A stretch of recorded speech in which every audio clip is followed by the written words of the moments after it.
You're listening to the We Are Libertarians podcast network. Find all of our shows at wearelibertarians.com. Hey loves, Haley Steinfeld here.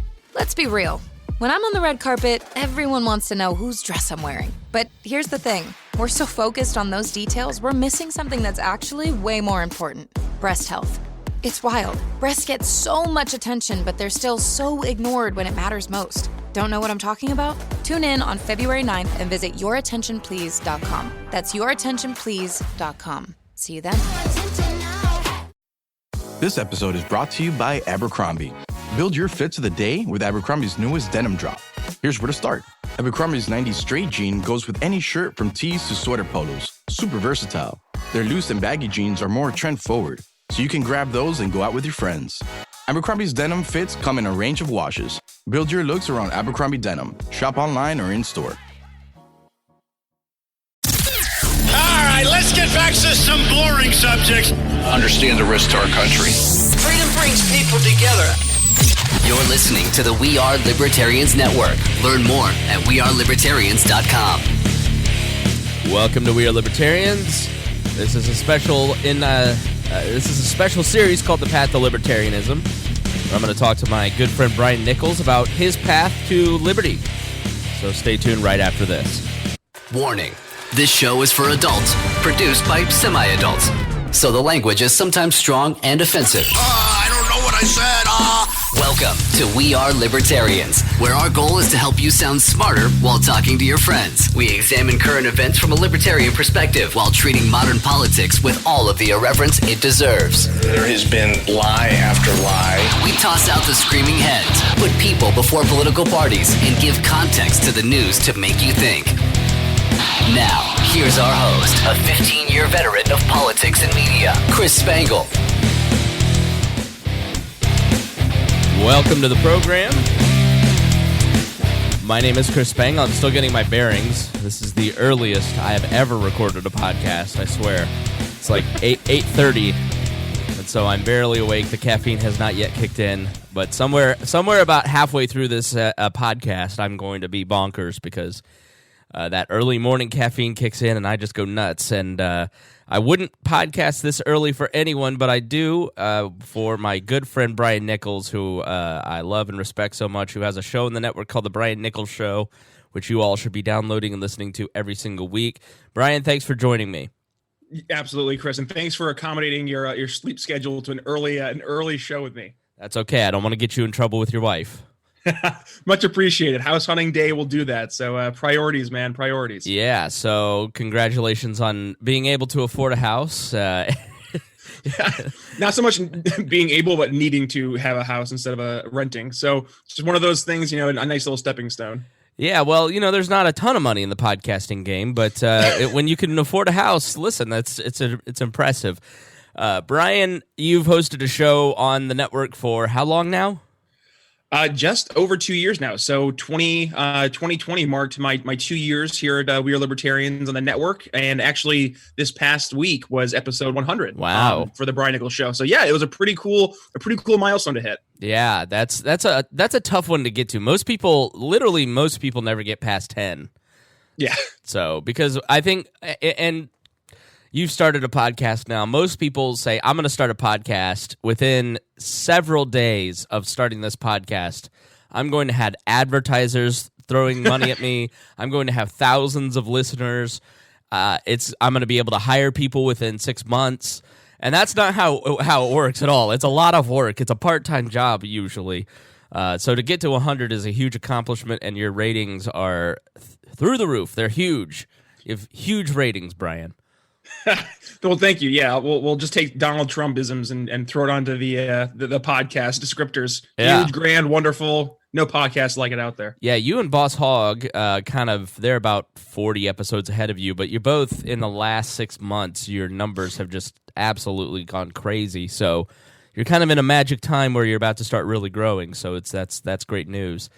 But the goal of this series, The Path to Libertarianism, is to really help newbies, people who may not know a lot about libertarianism, On Tuesday, we're going to do an episode where we're going to have someone who's fairly new to the ideology come on and ask questions and talk about some of that stuff. I like that. This is a pre-recorded episode for if I get sick or if, so this may air long in the future, Brian, just to let you know. But that's fine. One of the things we like to do in this series is talk to people who are further down the train, as Mary Ruart once told me. And talk about their path to libertarianism and kind of talk about their journey. So the listener, you, dear listener, can maybe hear points of agreement and find yourself in the stories of people who are a little further down the path. And Brian, so let's just start with the day of your birth. What sort of political family were you born into? Like what was the ideology and where did you fall, as you kind of developed into an adult? Yeah, and it really was at the time that pretty much, I learned what was going on in the world. I was really immersed in politics. I mean, my family, very political household. I grew up, my dad was a county legislator for my home district. So for 15 years, really, that was, our life was always, involved in some, form of politics in whether it's local elections or, looking at anything from a national or state level, we would get involved for, let's see. We did county clerk elections. We helped with state Senate elections, assembly elections, U.S. Congress. So, like, my family's always involved with the people in these political parties, and namely, being in the GOP. My dad had to work more with them, but he would do a lot of bipartisan stuff. So, I got to meet Hillary Clinton, Chuck Schumer. I helped, I was able to volunteer as like a kid of a political candidate. Which is nice, be able to meet a lot of these cool people. In my life, I looked up to as role models. So New York Democrat. So no, believe it or not. Up in New York, it's very different politically, where you go from the urban, more like New York City or just a greater New York City area, up to like truly upstate New York, and it's almost like two different states. Upstate New York is much more like, imagine like redneck South, right? But redneck North. I mean, for whatever reason, people fly Confederate flags up there. And I'm like, you do realize that nobody here fought in the Confederacy. Indiana right? is very much the same. And ironically, actually, you're from the same area as the host of the Boss Hog of Liberty, Jeremiah Morrill. You guys are distant cousins, are you not? I mean, we're just gonna say at least we think we are. He's got a Nichols somewhere down like multiple generations back that he had, I guess. Yeah. Here in Indiana, I mean, there's Confederate flags everywhere, and we were a northern state and fought for the Union, and only Bogstown seceded to the Confederacy, which this tiny little town in Indiana seceded. But so it's a weird phenomenon because people think, oh, if you're in the North, you're Yankees, but there are a lot of people who are just kind of like rednecks is a good way to put it, I guess. Yeah, and like I think a lot of it too is just they're very almost like they're apathetic to everything that's happening around, because when they're promoted, by like when Hillary, right, when she did the whole basket of deplorables, and like you characterize this entire group of people in that kind of mindset, it really is like us against the rest of the world. I mean, there's been multiple promotions to break New York State in half, and you'd have like the New York State be the New York City versus upstate New York region. And like that's been promoted pretty much as long as I can remember, just because people felt so really unrepresented from New York City.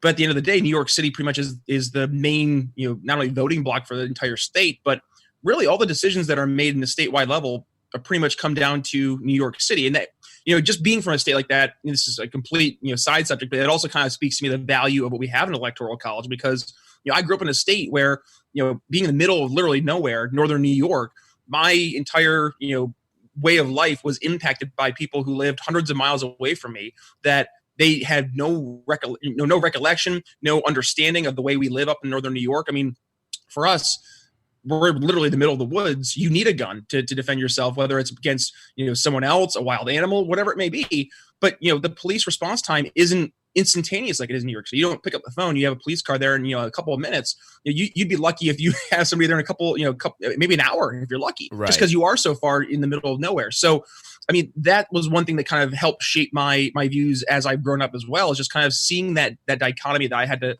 really grapple with, and saying I didn't feel represented. I see a lot of people in New York State who also feel that way, but I don't think it's unique to just New York. And obviously, we see across the United States that was true. I mean, Pennsylvania went for Trump, Michigan went for Trump. It's like these traditional blue collar and blue dog Democrat states all of a sudden going for Trump. And I think it kind of goes back to that, being characterized in that way, almost being like the redneck and that basketball deplorable. But like there just seems to be like two different Americas right now, and it's not based on where we live, but based on our ideology. And it's interesting to see that split because in the future, let's say we ever have a situation where somebody were to pull away again. I don't know how that would work nowadays because we're so diverse in our population across a large geographic area that like you'd have to have people like almost migrate to get away from certain areas. Because like upstate New York versus New York City, it's a completely different area versus where you're from in Indiana or where. Think of anybody else who's been in our network all across the United States, but we all have the same ideas, but we're not in the same geographic area. So yeah, it's been something I've been thinking about. It's a weird thing to kind of go down that rabbit hole. We have that here in Indiana.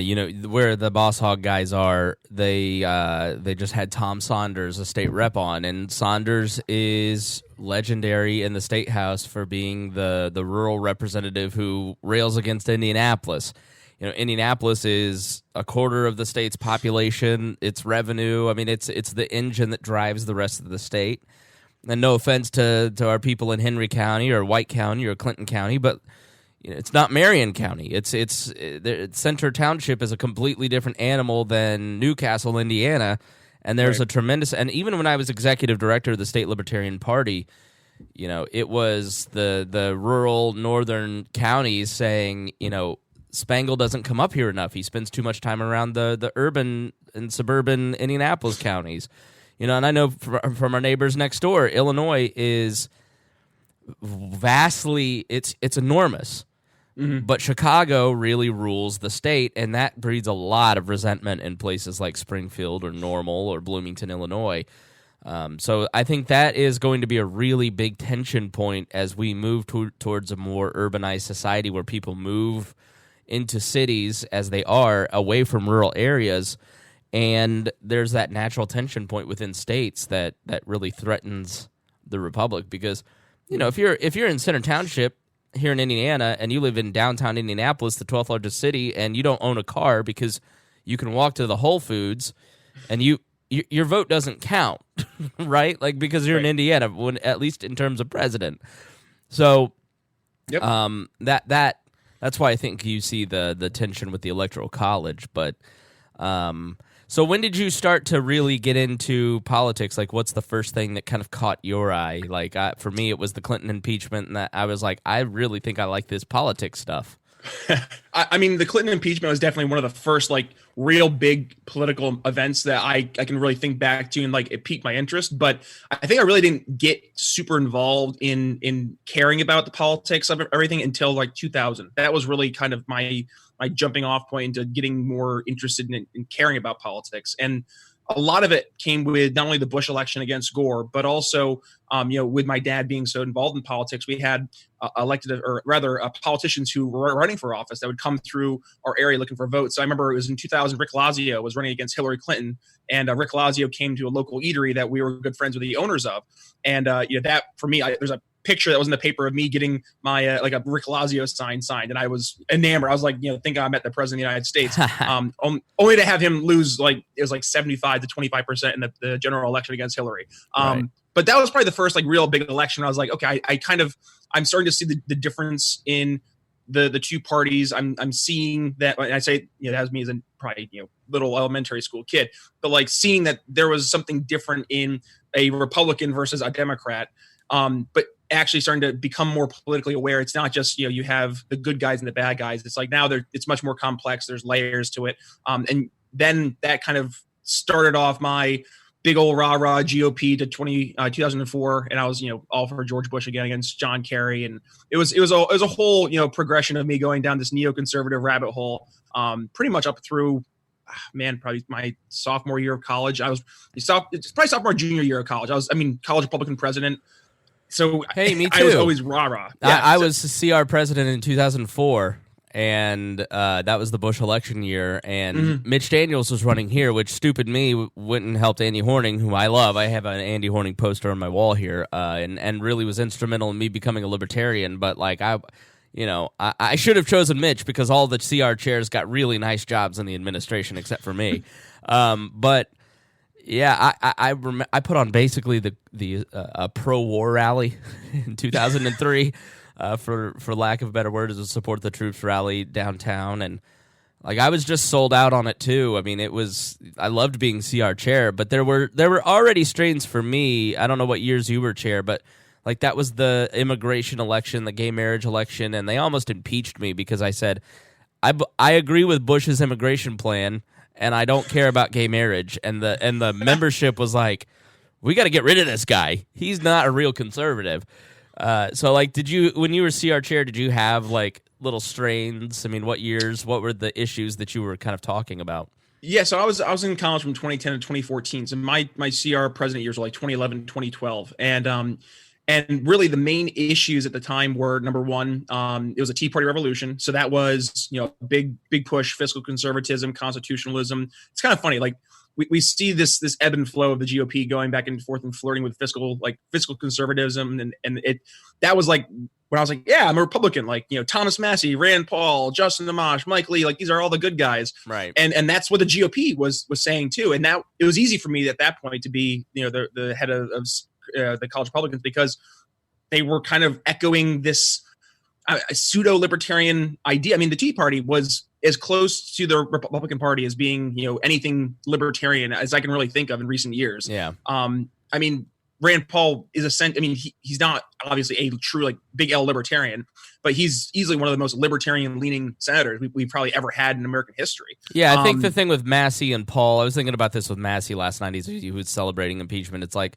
what those guys do is they go Republican on the things that don't really matter, so they can stand up on the principled things. Like, all right, I'm gonna send this tweet celebrating Trump not getting impeached because it doesn't really matter. But when it comes around to surveillance, then I'm gonna be able to survive the base. Yeah, I mean, when we had the whole debacle where we were almost going to war with Iran, and there's the whole war powers resolution that was taking place. I mean, Mike Lee and Rand Paul, who probably are two of the more staunch defenders of Trump during this entire impeachment process, were some of the loudest voices in the Senate to join with the Democrats, saying, "Yeah, this needs to be curtailed some. We need to get some more info, and we shouldn't have it that the president can just sign, an executive order to go pretty much launch, an invasion into a country or strikes onto a country." So, that's one thing, too, I think a lot of libertarians have to remember. And I say this as someone who is coming from more of that establishment political world that I lived in, is that the word pragmatic isn't a bad thing. It's just it's a necessary evil. Like, you have to realize that not everybody is at the level that we're at in terms of number one, how we look at politics, but also how we look at the issues and how we approach the issues. Most people want to see they don't look at government like we do. We look at government as a device that's been put in place to curtail freedoms, and usually it's people who've been put in place to do good things, but end up with negative unintended consequences as a result of these policies. Right. But the problem is that a lot of people, they look at government as the people who are going to fix things, and we have, instead of calling them statists and telling them they're not really libertarians, which they're not. I mean, honestly, they're not libertarians, and that's okay. But instead of telling them that, we have to teach them, instead of shunning them away, and actually help guide them through the process. But that means we have to give a little bit too. That means that when we can get something accomplished in some way, shape, or form, we should go for it. So Thomas Massey, I'm all for him, going party line with all the things that really don't matter, because it doesn't matter. So if he can build that political clout within the GOP of going along with things that really, from a truly principled libertarian standpoint, don't really matter in the grand scheme of things, but then he can stand up and really plant his flag on a libertarian issue and say, here's my principles, here's why I'm voting no on this, it makes them sound much more reasonable. Right. Shopping is hard, right? But there's a better way. Stitch Fix online personal styling makes it easy. I just give my stylist my size, style, and budget preferences. I order boxes when I want and how I want. No subscription required. And she sends just for me pieces, plus outfit recommendations and styling tips. I keep what I love and send back the rest. It's so easy. Personal styling for everyone. Get started today at stitchfix.com/Spotify. That's stitchfix.com/Spotify. You found your person. Now let the Knot help you with everything else. The Knot connects you to the wedding inspo, vendors, venues, and planning tools you need to make your day totally you. Having helped plan 25 million weddings, we've got your back when it comes to every little detail like RSVPs, budgets, and more. Because your wedding comes to life with the connections that matter the most. Get started at theknot.com/audio. The Knot. Let's plan your wedding together. Absolutely. Incredible.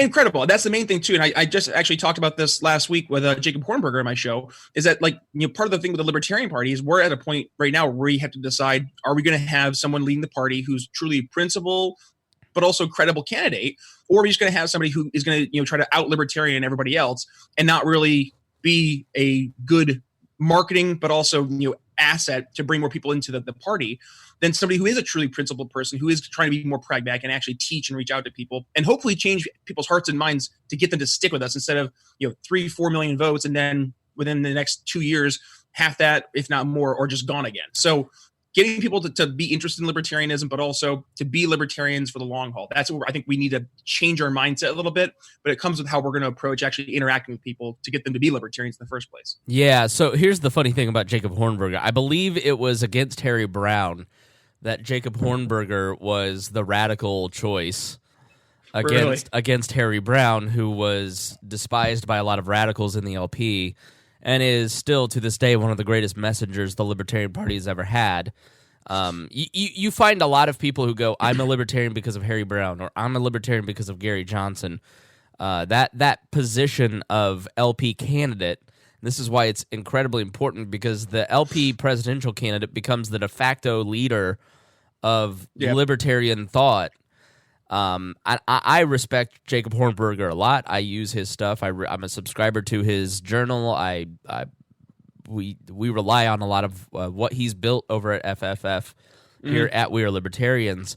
But it's interesting to me that he has almost become the pragmatic choice for the presidential race and not the radical choice as he was. That's how far the Overton window, where Vermin Supreme is the alleged, he's not the leader in the race, but because of New Hampshire's insane way that they totaled their votes. But Hornberger, to me, here's the problem. You have Gary Johnson, who gets 3%, and there was, in the 2000 race, I believe, a more pragmatic candidate for, it might have been Harry Brown himself. And then the base was like, no, this was a terrible candidate. He didn't represent liberty well. We need a radical candidate. And so they put up Michael Badnarik in 2004, and he destroyed all that progress because he was completely inept at running a campaign, totally uninspiring, and a little bit weird. And I'm not saying that's Jacob Hornberger, but Badnarik's Constitution class is an amazing class. Like, take Michael Badnarik, go look up on YouTube Michael Badnarik's Constitution class or read his book. But when the average voter went to look at the LP presidential candidate that year, they said, this is not a person who can organize a cabinet. This is not a person who can really be president. They're not prepared. And so that's sort of my fear with this cycle for the Libertarian Party, is that they give back that ballot access that was won at 3% because they pick the most radical, we're only here to advertise the libertarian message from an anarchist point of view. And it freaks the hell out, your grandmother or my uncle or, the coworker that's mildly interested in possibly voting for your candidate. You give their website, they come back the next day, they go, what the hell was that? That's why Adam Kokesh, Vermin Supreme, Ben Letter, these people are not serious choices, because somebody's going to take, that really was our criticism of Gary Johnson. Gary Johnson, when asked on the 60 Minutes interview who he'd fill out his cabinet, had no answer for it. He was totally unprepared to be president of the United States. Bill Weld, in that question, had to bail him out and start giving some names of people that he might appoint. And so I think the Libertarian Party really runs the risk of not being taken seriously again. Again, it's nothing against Hornberger. I would vote for him. He's the only one in this field that I would vote for because, again, I respect him. I think but this impulse of Gary Johnson sucked, we need something more pure, has backfired in multiple different, cycles. and we just don't learn our lesson in the libertarian movement ever. It seems to me. So, well, one thing I've been thinking about too, and I've articulated this in my show before and some other folks' show, is that I think we have to also change a little bit our perspective of how we're looking at elections and such. Instead of looking at as who's the most libertarian versus who's going to be the most electable, is looking at really like who's the best salesperson, not versus who's the most like intelligent and in terms of like reading the dogma of libertarianism like verbatim. Like we have to get people who can actually go out and to the American public sell libertarianism, sell the value of what we're bringing to the table. And I think that's what Ron Paul was good about. Ron Yes. Paul was very principled, but he was also good at selling. You go listen to some of those 08 speeches, they're very hopeful. There's a lot of hope there's a lot of change, but there's also a lot of hope too. And that's my one criticism of Hornberger is sometimes he can be a little bit, I told you so, if only you listened to me 40 years ago. It's like, all right, well, what are you going to do now? Like, so that's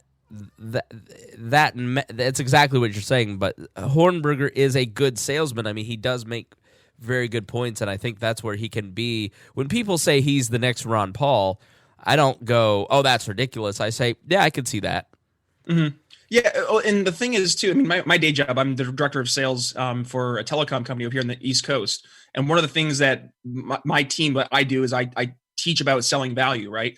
But the selling the value is the main point is to get somebody to pique their interest enough to say, yes, we'll sit down with you to learn more, right? And that's when you bring your engineer to the table. Now, the engineer in the libertarian world, that's going to be the people who can say, here, I'm going to go ahead and list you off like every single Murray Rothbard book. And, I can tell you the values of, anarcho-capitalism, to a T. But before we get there, we have to get people at least interested. The problem with the Libertarian Party, I found, especially in the, just my interactions with the party since really 2015 or so, but also just kind of looking back through history is that we've been more in the mindset of putting the engineer first and having the engineer be the person doing the cold calls. And it's like you get somebody on the phone, they start regurgitating, all the information that they have. It's great information, but the person that they're talking to isn't in a frame of mind yet to hear the information and absorb it. Right. So I think as a party, we have to kind of do take a step back and do a self-reflection and say, listen, it's not a matter of, if you're a good libertarian or a bad libertarian. It's a matter of who's doing the best at their particular roles. And let's make sure people are focused. Really, it's like a division of labor kind of thing. Who can we, direct to do certain things that are best for their skill set? I think the problem is a lot of libertarians who think they're really great salespeople, unfortunately, are not the salespeople. They're the engineers. And they need to, and it's not a matter of like saying, learn your role, but like, if you're more valuable in that position of being the teacher, being like, the person who's going to help lead people through the progression of libertarian thought, then be that person. But don't try to be something you're not. Try to really, number one, find what your skill set is and become the master of that skill set. If you're a really good, salesperson, try and refine a message of, selling libertarianism. Think of a 30-second libertarian elevator pitch. What would you say to somebody if they said, why should I vote libertarian in 2020? And you have to be not only, quick and to the point, but your value proposition has to be convincing, and it has to be unique enough, but also relatable enough to that voter that they feel like, okay, this could be something for me. Can I learn some more information? When they say, can I learn more? Now you've already opened the door a little bit and you're slipping your foot in to actually bring them to the engineer, say, okay, here's the person who can give you all the information you want. Listen, you're in great hands now. Talk to them, ask all the questions you want from them. I'm going to go, find some more people to be libertarians. And that's what we have to start doing, I think, as a party and just as a movement, is get out of our comfort zones of what we think we're good at. You really do some self-introspection and figure out what are we actually good at, and then direct people to do those particular things. Again, whether it's sales, engineering, leadership. I hope that we can actually, put some of our egos away as a party and as a movement to actually do that. Because I think a lot of people just are like, nope, I can do it. Put the round hole through a square peg. It's going to work great. And it doesn't. And that's why we spin our wheels and we get 1% every election, I think, because we're not putting the right people in the right positions. And honestly, Chris, that's why I was such a big fan of Todd Hagopian, because when he was running for chair, he really had like his bullet points of like what he had for a structure of professionalizing the party, focusing on local elections, and getting up like a consistent branding and marketing across the board. And part of the problem, I think, what we've seen is that the Libertarian Party is a lot of just herding cats. A lot of different narratives, a lot of different, different value statements are being put out there. There's no one overarching narrative that's being promoted by the LP. And just, sales 101, you have to have whatever that narrative is across the board. What's the one thing that your company, like, just make it private sector related, what's the one thing your company does the best? Why do your customers stick with you? That's why customers, you always have companies who reflect their customer retention rate. If your customer retention rate, 96%, that's awesome. Why do people stick with you though? Is it that you have a really good product? You have really good customer service? When shit hits the fan, people are there to, be accountable and make things right. The Libertarian Party really doesn't have that infrastructure in place, and they haven't been consistent enough to like have people say like, yeah, we're going to stick around 96% of the time. And a lot of it is because when they take that first step into the movement and they kind of pull the curtain back and they see what's actually behind the scenes, they're horrified and they get called not a real libertarian and they walk out. So I hate seeing people pushed away, and I just want us to get better at bringing people in and keeping them there. So here's my thing on that. I think we have the same problems that the other movements have. Like there's, there isn't anything special. Like people, because it's smaller, people go, I could never be a libertarian because it's too wacky, or James Weeks dance naked on stage, which if you bring up James Weeks this many years later, you're clearly a moron and not to be taken seriously. So, but Chris, I'll tell you this, that's still though, even though if you're a libertarian, you do that, I agree. But there are people like outside of our libertarian movement and like people that I know who are politically apathetic. And when I mention libertarian stuff to them, the first things they think of, Gary Johnson Aleppo, naked guy on stage. No, and I know. That's what I'm saying. Like that, a local conservative talk host said it yesterday to me on Facebook. And I said, you're just not an intelligent person if you're bringing that up. Like you're just a dumb person. But I think the thing with libertarians is because it's such a small movement, and until recently, there has not been a very cohesive ecosystem of media.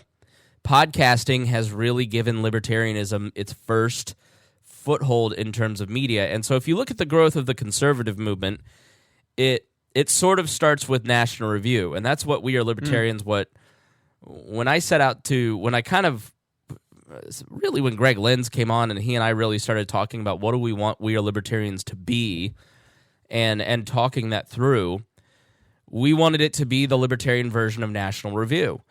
And that means that it is a place for the various streams of libertarian thought to come and have a voice through the platform. And so you've got Tricia Stewart, who is a Mises Caucus libertarian. You've got Brian Nichols, who leans more constitutional conservative. You've got Ryan Lindsay, who is, I don't know if he would call himself a libsoc. He's doing the path next week. I'll ask him. He's pretty left. You've got Reinhold, who is an old school David Nolan libertarian. You've got me, who someday I go back and forth. I'm a curious person, and so I'm not the person who's telling you what to think. I'm more like, what do you all think? It's just because I came up in journalism, but and so what We Are Libertarians has always strived to be was to give voice to the movement, to make it a cohesive place, not listen, we're the Mises Caucus, this is the outlet for the Mises Caucus, this is what you need to believe, join our cult. But come in, listen to these shows, listen to the network, and wrestle with the various concepts that you hear. Read the Libertarian, read the Wall Reader, be challenged by these articles, and grow yourself intellectually. Yeah. And what you saw in the conservative movement was that you had to have a starting point like that in the National Review. Buckley brought in people like Frank Myers and Russell Kirk, and the two of them, Meyer was a huge libertarian, Kirk was a huge conservative, and he quit the National Review because Meyer was involved. Rothbard wrote in the early days of National Review. Until he was politely asked to not come back because of his unpleasant personality, which love Rothbard's intellectual work, but that seems to be a pattern. And so the National Review, because it gave a cohesive voice to the various strains, it then helped lay the path for other avenues like talk radio, the Reagan Revolution, the various PACs, and you end with sort of the Grover Norquist meeting I forget what it was, but it was like every Sunday. I think Grover Norquist rented out a ballroom and invited all these various people to come and if you were in a think tank or a magazine or a talk radio show host and you were around DC, then you'd show up and they'd have like a powwow of the next week's talking points. There have been a lot of various lunch meetings between people like Tony Perkins, and he had a lunch meeting. And so what you see is the conservative movement made an effort to kind of lay aside their various they pursued political power. I mean, that's really what it came down to, and that's why they became a force. And once they actually had political power, then people started to go, all right, we need to take this ideology seriously. They still don't. Like, look at the reaction to Limbaugh getting the Medal of Freedom. Right. You know, Limbaugh is beloved by half this country and half this country believes what he believes. But if you listen to the media or the other half of the country, this was the most shameful act that Trump has done in the history of the world. Yeah. You know, because how could you give somebody like that the Medal of Freedom? And those people never really get that, like, the other half of the country loves that guy. And he speaks for them, and they're allowed to have a voice in America too. And so what the libertarian movement needs to do, in my opinion, is calm the fuck down. Like, what I found is that a lot of people in the movement, their identity is wrapped up in being an anarchist. Their identity is wrapped up in being a Libertarian Party person. Their identity is wrapped up in being a voluntarist. And so, or a Ron Paul supporter, or whatever it may be. Yes. And so when somebody criticizes any aspect of that, they don't see it just as an intellectual criticism. They see it as a personal attack that must be avenged immediately with force and aggression, which is hilarious. And so, you know, I'm having lunch the other day with the former Marion County chair, and I joked with him like, "Hey, you're buying lunch because I took this former city councilor. He switched parties. He was a grotesque person." And Walker whips out this mailer that was devastating to our campaign and completely untrue. And when I saw it, I was pissed at the time. I was just like, how could they lie like this? And I laughed when he goes, "Yeah, I designed that, and this guy paid for it because he hated that guy so much." And I just laughed.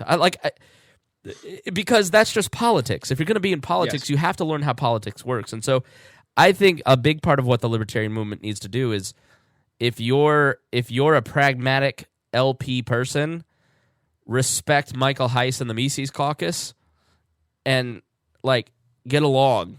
Like, just grow up, because you can have disagreements about how certain strategy or tactics may be done, or philosophical points, but just respect the fact that the two exist. You know, I mean, there are certain people that I don't want involved in the party, like Joshua Smith. I've said that time and time again, because I think he is a dangerous person for the movement, because he introduces a demagogic strain of thought that, once that's introduced, it's hard to scrub out, just like you see in Trump and the conservative and Republican movements. I mean, it's, you know, it allows the norms to change to where disrespecting people becomes the way that you build a movement. And that is not healthy. That's not healthy. That's not helpful. And so that, to me, you know, that's why I find certain people intolerable, because they just don't have respect for other people. Well, that's why it's tough. Like, you should, I think this is one thing as a party we have to get better at, is not getting attached to particular people, right? It's really easy, though. Like, when you have one person who's the loudest, or who has, you know, whatever past successes behind them that they're carrying forward to get attention, like, when we get so invested in one person, we put all of our eggs in that basket, it's a lot easier for that, you know, to go wrong. Right. And I think what we've seen happen as we've I say as we've grown as a party, but as we've, you know, basically existed, is that we put our eggs into all these baskets and say, you know, this is the person who's going to make libertarianism, you know, get onto the national stage. This is the person now. And, like, really, the one time it was the person was Ron Paul. And what happened was, he inspired a lot of people, and he brought people to the movement, and then people didn't stick around for a long time because they didn't necessarily identify with the big L libertarian movement, or they were just, you know, non-establishment folks who, candidly, a lot of them went to Trump back in 2016. But Ron Paul was really that last figure. And honestly, I can't think of any real libertarian figurehead in the past 50 years who has had as much impact as Ron Paul did. No doubt. But he's really the only person. I mean, if you think from a truly national perspective of who brought the most people, maybe not into the movement, but at least made them more curious about the movement. I mean, Ron Paul was making waves in 2012. I mean, he was truly a thorn in the side of the establishment for the GOP, just much like what Bernie was doing in 2016 with Hillary. I mean, yes, Hillary won, just like Romney won, but they did enough damage to that candidate that it at least made them have to be acknowledged, and that they couldn't pretend that we're not there anymore. Yeah. And that's something I think we also have to do is say, listen, political parties are nothing more than vessels to get our ideas onto a national platform, right?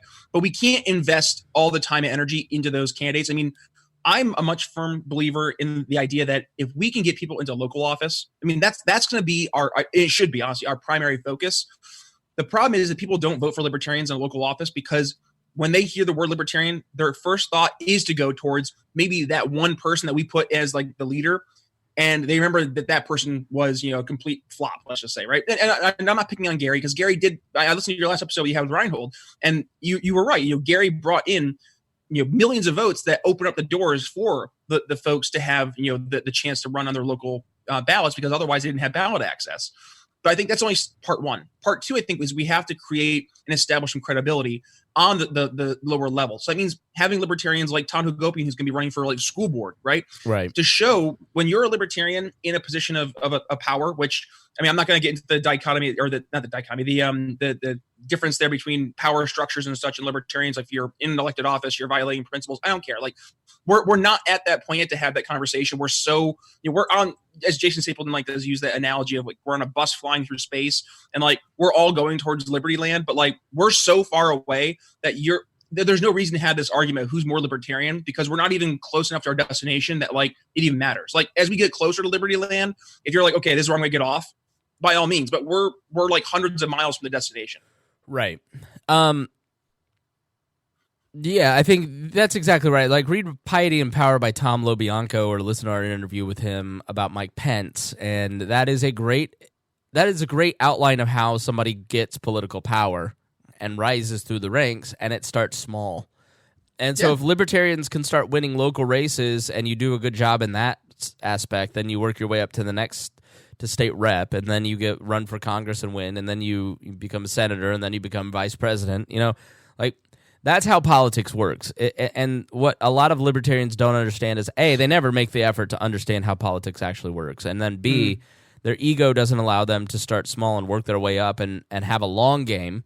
I'm going to run for this office and I'm going to win and I'm going to change it in the next year and a half, instead of realizing the people that you see in high political office have their overnight successes who have worked for 10 years in the clubs, right? Right. Like Van Halen was playing backyard parties for 10, 15 years before they became famous.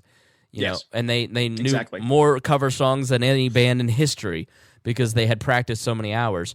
And running small, starting small and working your way up and getting a power base behind you in a township trustee's office and then a county clerk's office and then a state rep's office and building an organization over 10 years, that's how people gain political power in the American system. But libertarians that won't let their ego gets.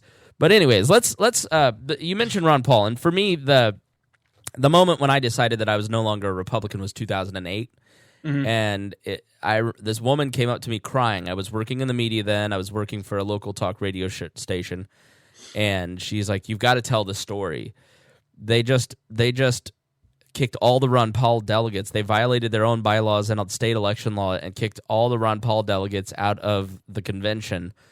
And it was 300 delegates. And so I had heard 700, but when I talked to one person who was super well connected, he goes, no, it was at least 300 Ron Paul delegates. It's one of the biggest mistakes we've ever made because that just started the local Tea Party because that's where the seeds began.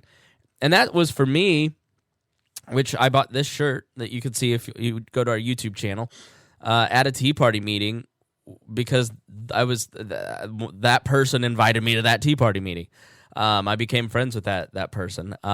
So the reality is that kicking the Ron Paul delegates out made people like me go, oh, you can't change it from the inside. I've got to try something different. I'm going to go check out the Libertarian Party. And so what was the catalyst for you? Did you have a moment like that where it was a split moment, or was it just more gradual, or what changed it for you? There's actually a couple of moments that kind of like this is one of the things I've been really trying to think about in terms of how I've actually gotten to where I am. The first was definitely 2008. I remember I was, watching the GOP debates, and, to hear Ron Paul stand up against Rudy Giuliani, and this is, 7 short years after 9/11, and basically say, like, the reason 9/11 happened is because of U.S. intervention. And that was a very ballsy thing to say. Yeah. Just less than 10 years after one of the worst attacks in American history has ever happened. So that was number one, and that wasn't the time that I was like, yeah, rah rah, let's get away from GOP, go towards libertarianism. But it was the first time I really had heard something not the GOP narrative. So that was step one. Step two was actually within a couple of, actually, I think the next year. So my home district up in New York, which was formerly New York 23 congressional district, up where Jeremiah is also from, we had a redistricting where John McHugh, who was the U.S. congressman there for, 20 years or so, he got appointed to be Secretary of the Army by Obama. So there was a special election, and they were looking to fill his seat, and pretty much the person who was going to be the shoo-in was Didi Scosafava. Didi was the New York Assembly minority leader, I believe was her position at the time. And she was pretty much as establishment GOP as you could be. And, I'm never going to talk bad about Didi. She's a family friend, and I personally think she's a great person, but she is very milquetoast when it comes to her values. And I mean, she would be what you can think of as a traditional, like, New York Republican, like that definition of like a New York Republican, thinking of like a New York City liberal, like a Mike Bloomberg, very much what she would be. And there was the beginning of this belief, like this resentment really from the right of saying, why is she the candidate? We don't want an Obama person, because she said she was going to vote for Obama. No. We don't want an Obama person to be the new congressperson. Like, we want in this case, it was a true constitutional conservative. So I, still being Mr. GOP, was, still working for Didi's campaign as like a volunteer. I was doing phone banking and such like that. And I was getting a lot of people on the phone who were like, I'm going to be voting for Doug Hoffman, who was running third party as a Tea Party conservative. And I was like, why are more and more people not wanting Didi? And then I would hear their complaints about, her being an establishment hack and blah, blah, blah. And then this election turned into a complete dumpster fire for the GOP. And it was probably the first time I've ever watched a political party be so resoundingly rejected. This was like the beginning of Dana Lau. She went up to New York 23. She was campaigning for the conservative against the Democrat, or against the Republican rather. So ended up, Didi had already achieved the nomination to be the Republican candidate, but Doug Hoffman ended up with, I forget how many thousands of votes, and she ended up 3 or 4% of the vote. So the Democrat ended up winning the seat, but the conservative candidate, the constitutional candidate, and really the Tea Party candidate was a candidate who came in second versus the Republican. And that was a big, eye-opening moment. And that really was kind of like the start to like the Tea Party movement nationally, because then it went from that district. Dana Lau started her whole Tea Party campaign, and she was going to different elections instead of, supporting the traditional Republican candidates, supporting these constitutional candidates. So that kind of started my saying, okay, I am not a traditional Republican. I can see that now. Principles matter. And that's why I started to look at people like, Rand Paul, Thomas Massey, Justin Amash, Mike Lee, Ted Cruz, Mark Meadows. And it was all these Republican stalwarts that were true, constitutional conservatives. And yes, in some of these, candidates, small L libertarians. And I started to hear that word more and more and more. And I really didn't look into it too much until around 2013 is when it really hit me that okay, I am not a Republican. Like, I was still Republican, CR chair for the 2 years I was in college there, as the CR chair. And I was still feeling Republican-y, but then after 2012's election, I was like, that was icky what they did to Ron Paul. And also Romney's just very milquetoast, and he's just, again, that wishy-washy establishment candidate. And I was like, what this isn't working. And I was like, I need to find a candidate within the GOP who better reflects my ideas. And then Rand Paul kind of hit. I was like, oh, I think this is the guy. And it was when he was doing his filibuster for, I think it was mass surveillance, or it was the droning on American citizens. I forget which one it was, but I watched that and I was like, I think this is the guy. I think this is the candidate that I can get behind. And then it hit me. Actually, it's funny. I didn't realize that Rand Paul was Ron Paul's son until after the fact. And I was like, oh, no kidding. Okay, now it all kind of makes sense from 2008. The anti-charisma didn't spark any ideas. You know, it's funny. I was listening to I forget. I think it was actually Ben Shapiro's show a couple days ago, and they had Mark Meadows on for a clip. And Mark Meadows and Rand Paul sound so similar in their voice. And also, I noticed this, and I love Jacob Hornberger from when he was on my show. But I was listening to the show again, just kind of doing the audio editing, and I realized that Jacob Hornberger kind of sounds like if Ted Cruz and Jordan Peterson had a baby. Yes, like it's that the delivery of Ted Cruz, but the higher like Kermit the Frog like voice of Jordan Peterson. Yeah. But no, I mean that was kind of the moment though with Rand Paul. Is like, okay, I think I'm starting to step away from this GOP thing, and then I started to support Rand Paul in the primaries. And as soon as he lost the primary in 2015, that's when I was like, okay, I can't do this anymore. Like, I thought we could give a candidate like Rand, like we did with Ron back in 2008 and 2012, that he could actually stand up and have a legitimate fighting chance in the primaries. And to see him get so resoundingly rejected because Trump, instead of running as like a principled candidate, Trump just ran as a bull in the china shop, go in and destroy everything and knock it down.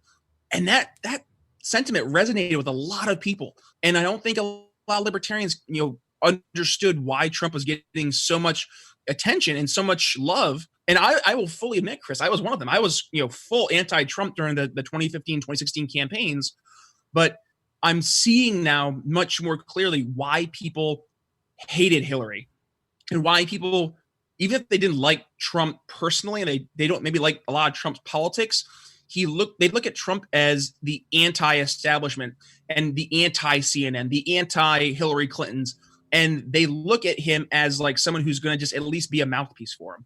And we haven't as libertarians tapped into kind of like that sentiment. I think like Trump was able to, because yes, we talk about our principles, but again, we get stuck in the principles. We get too stuck in doing the messaging, doing the principled arguments for things instead of trying to relate to people to make them feel like, okay, there's value in what they're promoting for me, and I maybe should consider this as an alternative. So, I mean, that was kind of in a long roundabout answer. Like it was definitely over a time, like a long time frame, but there are like very key moments I remember back to thinking of like, okay, this is starting to change my view. This is starting to change my mindset.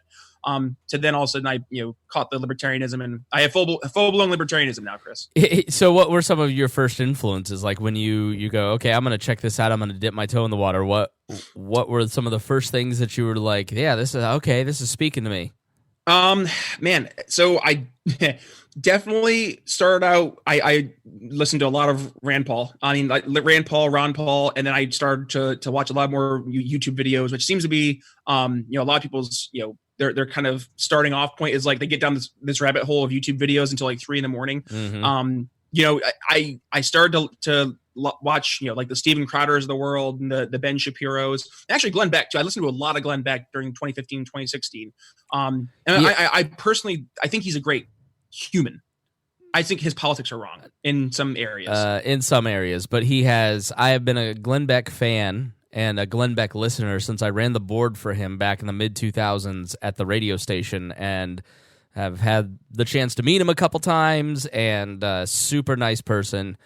And I have watched Glenn Beck go from a Rush Limbaugh clone to somebody who will have Matt Kibbe on and flirt with the idea of voting for Gary Johnson, talking about bringing the troops home. He's kind of slipped back more Trumpy lately. Mm-hmm. But Glenn Beck is at least willing to openly discuss libertarian ideas, and one of our biggest episodes in the history of the show was 2013, 2014-ish, where Glenn Beck basically said, I want to be a libertarian, but the libertarians won't let me in, and they don't like me. And we did a show on that, which is exactly true. And I am an unapologetic Glenn Beck fan because as a broadcaster, as a person who does talk radio, as a person who works in the industry, my paycheck comes from that industry. Glenn Beck and Rush Limbaugh are two of the most innovative. Ben Shapiro too. They're innovative people. Their skill set is unparalleled. Even if you don't agree with their ideas, you go, Glenn Beck, what he has built and what his prep is insane. Like he's somebody that libertarians could listen to and really like get something out of it and think a different way without being, offended to. Like when Glenn Beck or when Ben Shapiro says, I'm sort of a libertarian, every single time he says, I'm sort of a libertarian, he follows it up with bombing brown people or locking people up for heroin. Like, it's inevitable. Like, he's not a libertarian in any way, shape, or form. He may lean libertarian, but he's not. But Beck is one of those people that I'm so with you. Like, his evolution towards more libertarian ideas has paralleled mine, and I've watched him kind of move at the same speed that I have. So I'm totally with you. And the part that like really frustrates me a lot of libertarians is that they look at people like Ben Shapiro and Glenn Beck, who they're not like, and this is the part too, they're not saying they are full-blown libertarians. And a lot of people like libertarians, when they hear them, like you said, say, I lean libertarian, and they start talking about non-libertarian positions, but they instantly take those non-libertarian positions and use them as disqualifiers and say, oh, see, these things you say that you're a libertarian on do not matter because of these core things that these are must-haves for you to be even close to being an ally. And I think libertarians, we have to stop looking at anybody who's not 100% pure libertarian as not being, at the very least, someone that we can be friendly with and trying to move things forward. I mean, your last episode that I listened to for Past Libertarianism, Jason Pye. Jason, thank you. Jason, like, talking about how when he's in office, he or when he's helping to promote policy, like, he doesn't care if he gets 40 Republicans and 40 Democrats on his side, as long as he's able to get people to help get this one issue that's very important and is probably libertarian through, he's going to do it. And I think we have to stop trying to make everybody perfect libertarians and try to build coalitions, because we're too small to not do that. Like, we need to have people outside of our movement be our allies.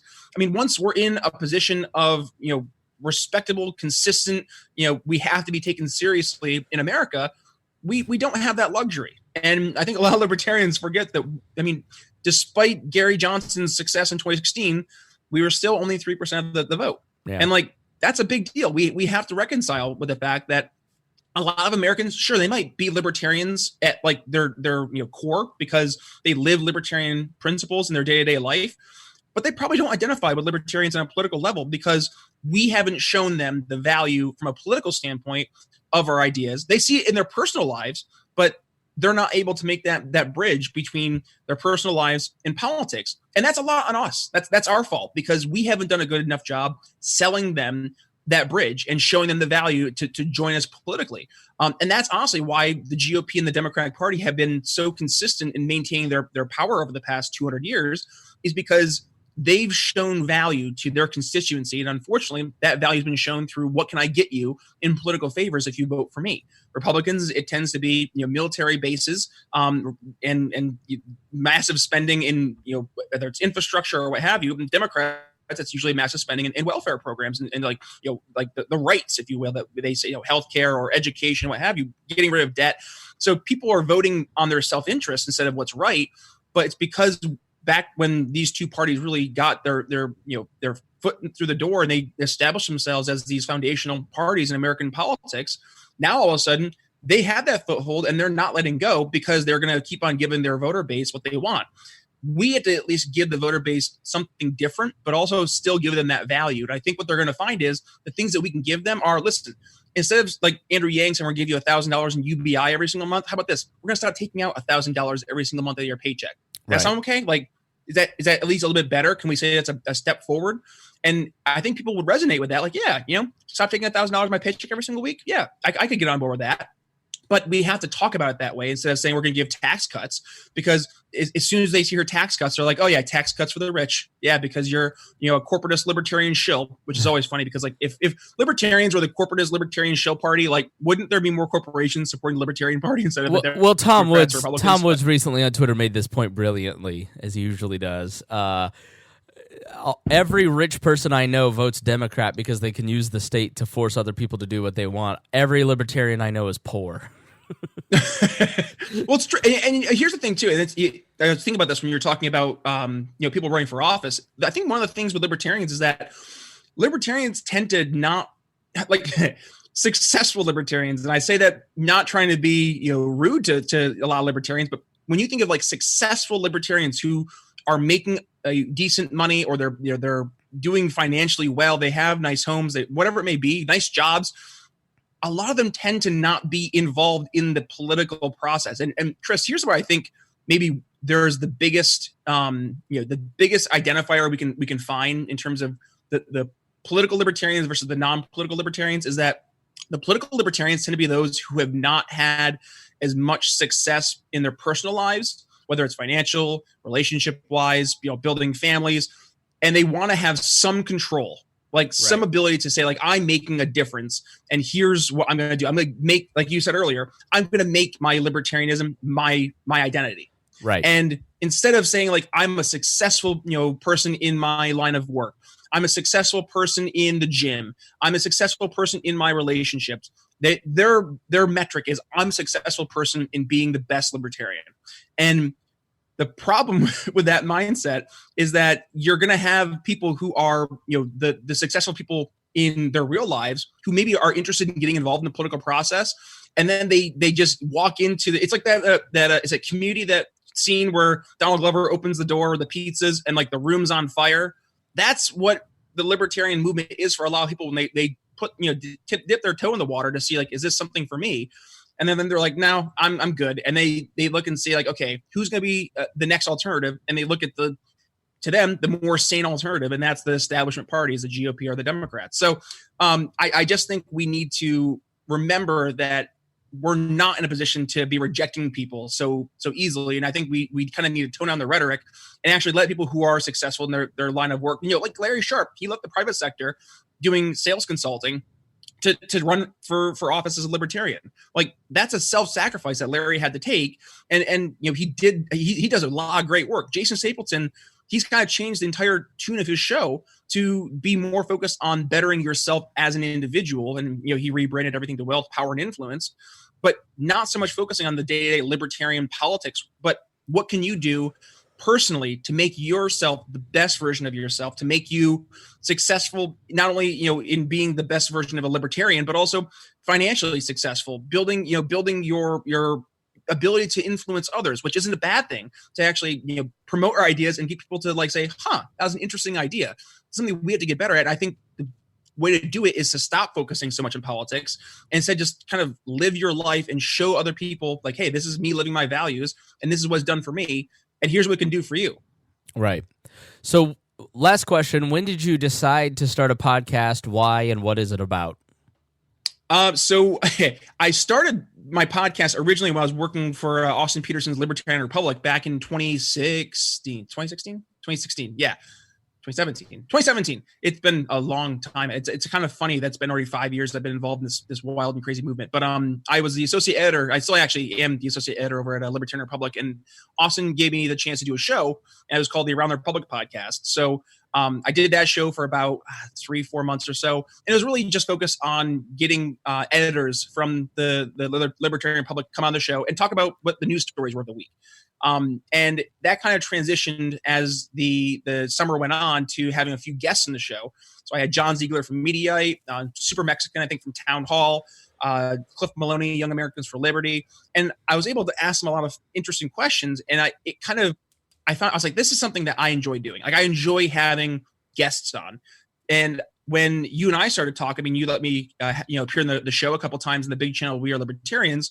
And that was a blast. To talk to you guys. I was like, this is my medium. I love the podcasting environment. So at end of 2017, going to 2018, you and I were talking, and you'd mentioned that the show was going to be kind of changing, and the network overall was going to be changing, and you were trying to have more voices come onto the show. So I, with our talking and stuff, you gave me the green light to start my show, which started back in 2018, January 2018, and really the show started out with me just wanting to kind of voice my thoughts and try to articulate things in a way that I think you can do a better job with a podcast, and you can be beyond the confines of like a Twitter or a Facebook. Like there's no nuance in just this written word. I'm known for my expansiveness, and if you follow me on Twitter or Facebook or social media in general, you just think I'm a shit-posting troll who doesn't really know what he believes because he's pro-Trump sometimes and anti-Trump other time. Like, if you listen to the podcast, you know where I stand, you know what we talk about, you know that there's depth there. Like,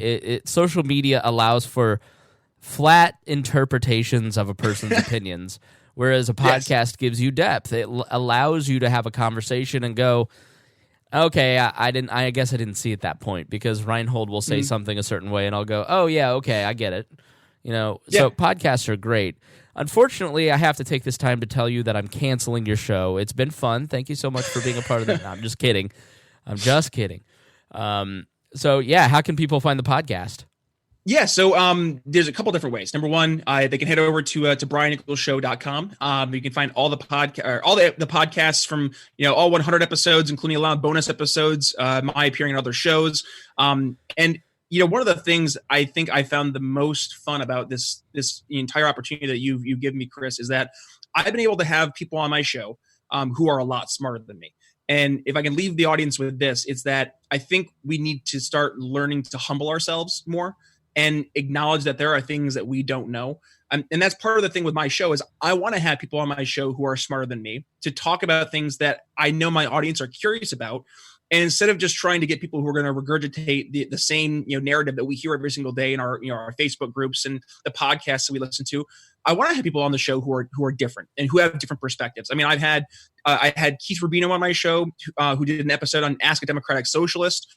I had Michael Johns, one of the original Tea Party founders, from Tea Party National, and he's all rah Trump. I had him on my show. I had Steve Malloy, who was one of Trump's EPA transition chairs, to discuss climate change. I've had anarchists like Adam Kokesh on my show. I've had Jeffrey Tucker, economist Matt Kibbe, elected officials like Justin Amash and Thomas Massey. So to have people on my show and then take the questions I get from my audience and just kind of like I like to engage a lot with the audience to hear the things that they're saying and then ask those like genuine questions, because just in my experience, when I listen to podcasts, if I hear somebody give a guest a softball question to give them a softball answer, it makes me kind of feel like, violated. It's like, come on, man. Like I'm listening to your show to hear like really interesting things, different perspectives, and maybe challenging my own personal views.